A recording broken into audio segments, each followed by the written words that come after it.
자, 두 번째로 멀티캐스트 통신에 대해서 공부를 해볼 텐데요. 멀티캐스트라는 단어가 나오면요. 유니캐스트, 브로드캐스트, 멀티캐스트 요 세 가지를 구분할 수 있어야 됩니다. 우선 유니캐스트라는 것은 방금 전에 사용해 보신 UDP의 내용하고 똑같이 특정한 대상 한 명을 딱 선택해 놓고 그 사람의 IP 주소를 통해 갖고 1대1로 대화를 하는 이러한 형태의 통신법이 바로 유니캐스트 통신입니다. 그럼 브로드캐스트는 뭐냐면요. 이건 방송국 보통 얘기할 때 브로드캐스트라고 이야기를 하잖아요. 그게 무슨 얘기냐면요. 우리 주소가 방금 전에 보셨을 때 124. 그 다음에 61. 다음에 88. 그 다음에 131이라는 주소가 나왔는데 여러분들 이거 학원이나 회사나 뭐 이러한 곳에서 보시게 되면요. 앞자리 세 자리까지는 전부 다 똑같고 마지막 자리 한 자리가 계속 유동적으로 변하면서 데이터 이제 그 IP 주소가 결정되는 것을 아실 수 있을 겁니다. 학교도 그렇고요. 그렇게 구성이 되어 있는데 124.61.88하고 뒤에 물음표에 있는 요 곳에다가 모든 이쪽 IP 모든 IP에다가 전송을 시키고자 한다면 여러분들이 1번부터 255번까지 IP 주소는 한 자리가 0번부터 255번까지가 존재하고 있잖아요. 한 자리가요. 그래서 0번부터 255번까지 모든 공간에다가 데이터를 날리고 싶다라고 하게 되면 그러면 이게 방송국하고 똑같은 원리인데 모든 곳에 데이터 날리는 그러한 원리로 작업이 된다라면 0번부터 255번까지 그 256번의 데이터를 날려야 되잖아요. 그렇게 날리게 되니까 부하가 많이 걸리니까요. 255번 IP를 브로드캐스트용이라고 해서 딱 이제 지정을 해둔 거예요. 그렇게 하면 여러분들께서 124.61.88. 255번에다가 데이터를 보내게 되면 어떠한 일이 발생하게 되냐면 요렇게 지정되어 있는 앞자리 세 자리가 요거하고 똑같은 모든 0번부터 254번까지의 IP 주소들에게 전부 다 메시지를 보내는 원리가 되어버립니다. 그래서 이 브로드캐스트를 사용하시게 되면요. 255번 IP만 지정을 하시면 된다는 얘기죠. 결론은 무슨 얘기냐면요. 조금 전에 작성했던 요 예제에서 제가 124.61.88.131에다가 메시지를 보냈잖아요. 근데 나는 요 앞에 군들 모두에다가 다 메시지를 보내고 싶다 라고 하게 되면 폼은 돌려서 0번부터 255번까지 보내는 게 아니라 255번 이쪽 한 군데만 보내게 되면 이쪽 요 앞에 주소를 가지는 모든 IP 군들은 전부 다 제가 보내는 메시지를 다 받을 수 있다라는 뜻이 된다는 얘기입니다. 그래서 보통 여기에 적혀 있는 255번이라는 이 IP를 뭐라고 부르냐면 바로 브로드캐스트용 IP다. 그렇게 많이 부릅니다. 그래서 이거는 같은 군에 있는 모든 사용자에게 보내는 거고요. 마지막 멀티캐스트라는 것은요. 우리가 요 두 가지는 실제 존재하는 주소에다가 데이터를 보내는 건데 멀티캐스트라는 지금부터 배우시는 요 통신법은요. UDP 통신이긴 한데요. 가상의 공간에다가 편지를 쓰는 거하고 똑같습니다. 다시 말하면 A라는 사용자가 가상의 공간에 편지를 쓰게 되면 이 가상의 공간에 붙어 있는 다른 클라이언트들이 자동적으로 메시지를 받아볼 수 있도록 하는 거. 이게 마치 뉴스 그룹처럼 어떤 뉴스 그룹에 가입만 되어 있다라면 그쪽 뉴스 그룹에 뜨는 내용들을 전부 다 이렇게 받아볼 수 있는 이러한 원리로 되어 있는 것이 바로 멀티캐스트 통신법이다 라는 거 알아두시면 되고요. 여기서 UDP하고 차이점을 따져보자면 그 데이터그램 소켓이라는 클래스 대신에 멀티캐스트 소켓을 사용한다 뭐 이 정도 빼고는 다 똑같습니다. 이 멀티캐스트 예제를 좀 더 이제 여러분들께서 공부를 해보시려면 뭐를 만들어 보시면 되냐면 예제로 채널 채팅 같은 거 만들어 보시면 됩니다. 예를 들어서 어떤 사이트 안에서 채팅을 하려고 하는데 그 스타크래프트가 그렇죠. 채널 딱 설정해 갖고 100번 채널로 와 이렇게 얘기하면 100번 채널 가갖고 100번 채널에 가보면 그 100번 채널에 접속한 사람들만 대화를 할 수 있잖아요. 바로 이러한 식으로 채널 채팅 같은 거 만들어서 처리를 할 수 있는데 우리는 뭐 간단하게 요 채널 채팅이 아니라 그냥 형태 여기에서 멀티캐스트로 데이터 주고받는 형태 정도를 작성해 주도록 할 겁니다. 그래서 채널 채팅 같은 건 여러분들이 직접 한번 구현을 해보시는 것도 괜찮을 법합니다. 자, 그러면 한번 멀티캐스트 통신 예제를 만들어 볼까요? 거의 비슷하기 때문에 예제 하나로만 작성을 해 보도록 할게요. 자, EXAM 언더바 05번 예제를 작성을 할 거고요. 그 다음에 6번 예제도 같이 작성해야 되겠죠? 뭐 보내는 쪽 있으면 받는 쪽도 있어야 되니까요. 06번. 자, 그럼 5번부터 작성을 하도록 하겠습니다. import java.io 패키지 만들고요. import java.net 패키지를 생성을 시켰습니다. public static void main에서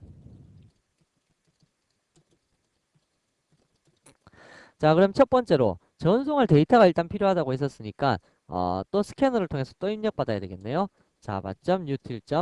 모든 것 scanner 스캐너 sc는 new scanner 스캐너 시스템.in. 자, 요렇게 해서 객체를 하나 생성시킨 다음에 system.out.print 전송물은 물었습니다. 물었을 때 string str에다가 sc.next 호출해서 전송물을 하나 세팅을 시켰습니다. 자, 그러면 보내려고 하면 얘를 포장해갖고 일단 주소 적는 것까지는 똑같겠죠.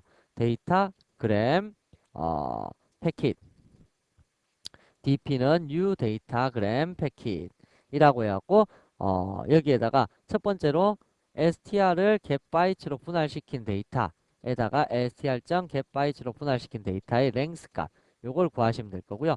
다음 IP 주소를 적고 특정한 포트 번호를 정하셔서 물건을 포장해서 주소를 적으면 된다라고 했는데, 자, 주소에서 내선 번호는 만약에 뭐 이번에는 10,000번이라고 할까요? 10,000번으로 보내면 되는데 어떤 주소에 이번엔 보내야 될까요? 이게 문제죠. 자, 이 주소가 뭐냐면요. 바로 여기 멀티캐스트 통신은 가상의 공간을 이용한다 했는데 이 가상의 주소, 가상의 IP가 뭘 사용하는 거냐면 여러분들 그 뭐죠? IP 주소는 크게 나누어서 A부터 E 클래스 타입까지 나눠집니다. 뭐 A 클래스 타입은 앞자리 하나만 정해져 있고 나머지 세 자리를 이제 관리할 수 있도록 만들어진 타입의 클래스가 A 클래스 타입의 IP고요. B 클래스 타입은 앞자리 두 자리를 이제 우리가 고정을 시켜놓고 나머지 두 자리를 갖다가 사용할 수 있도록 이제 그 유동적으로 쓸 수 있도록 만들어주는 방식이 B 클래스 타입이고요. C 클래스 타입은 앞자리 세 자리, 그러니까 아까와 같이 124점, 61점, 88점 요 세 자리를 고정시켜 놓고 나머지 한 자리를 변경시킴에 의하고 이제 IP 주소를 구분하는 방식의 클래스 타입이 C 클래스 타입이고요. 나머지 D 클래스 타입과 E 클래스 타입은 특정한 용도에서 사용할 수 있도록 그냥 남겨둔 IP 주소인데요.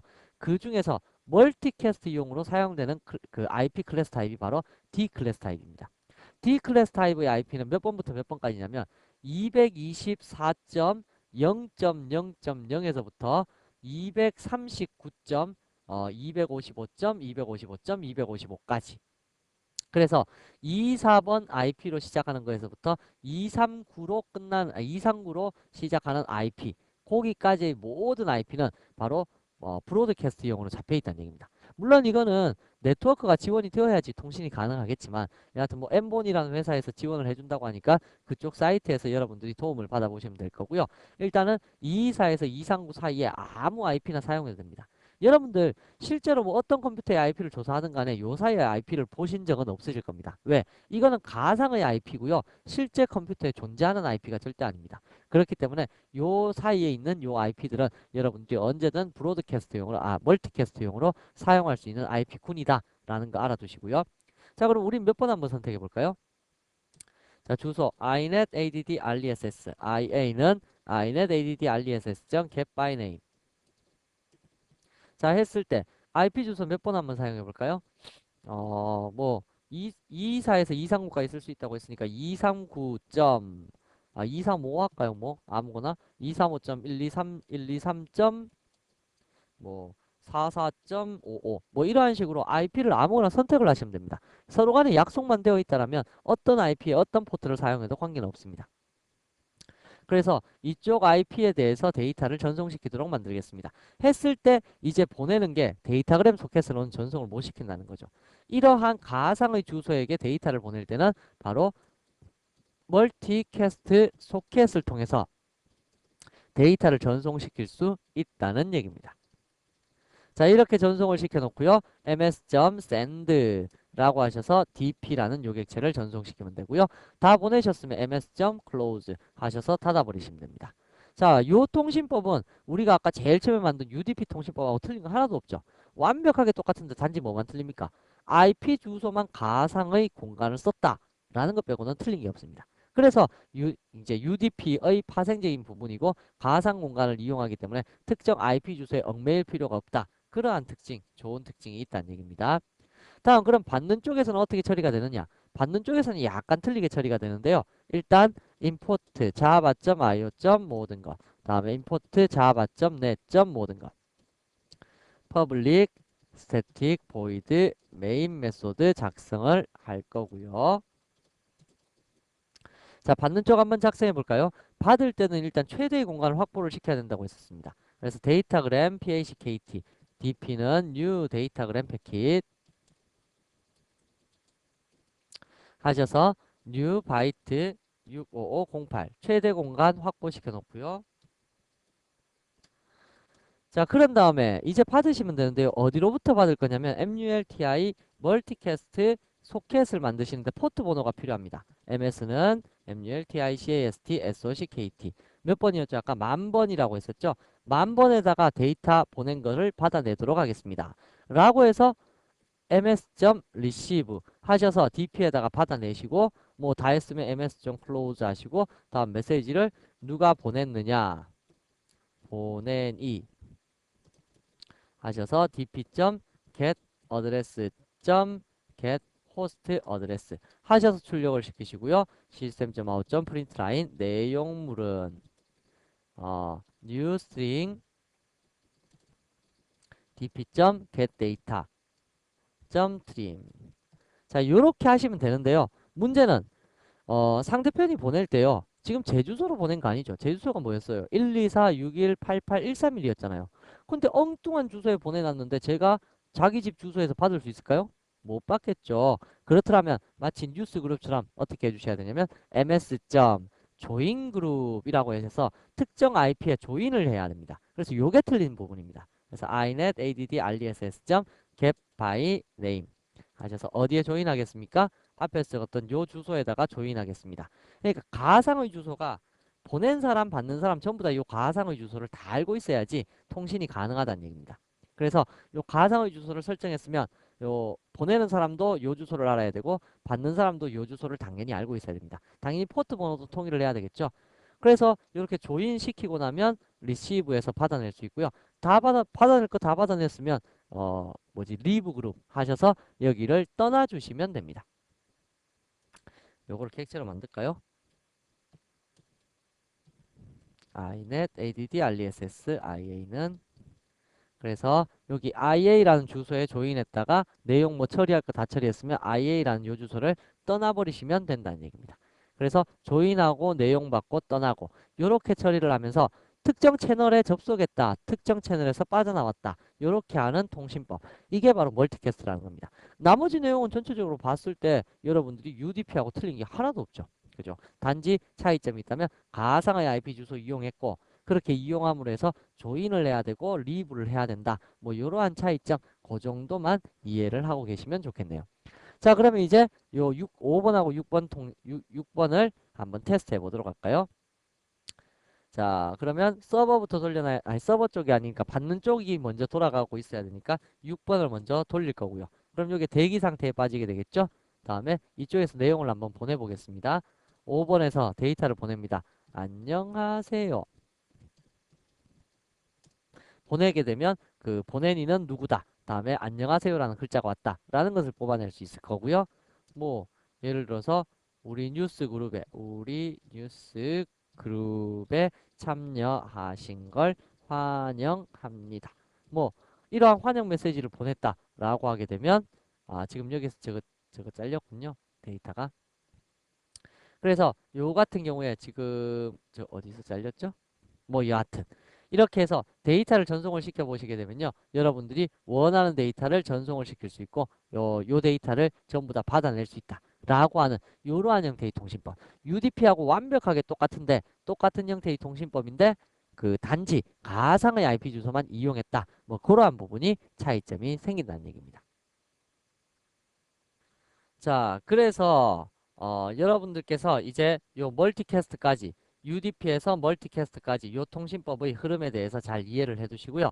그러니까 첫 번째로는 TCP하고 URL 통신을 잘 알아두시면 되고 두 번째는 UDP하고 바로 멀티캐스트 통신을 이해를 잘 해두시면 됩니다. 그러면 이제 마지막으로 남아있는 것은 이제 자바에서 조금 특이한 통신법 다시 말하면 누가 보내고 받고 이 개념이 아니라 원격 지역의 메소드를 강제로 호출할 수 있는 RMI라는 통신법에 대해서 이제 마지막으로 한번 살펴보도록 합시다.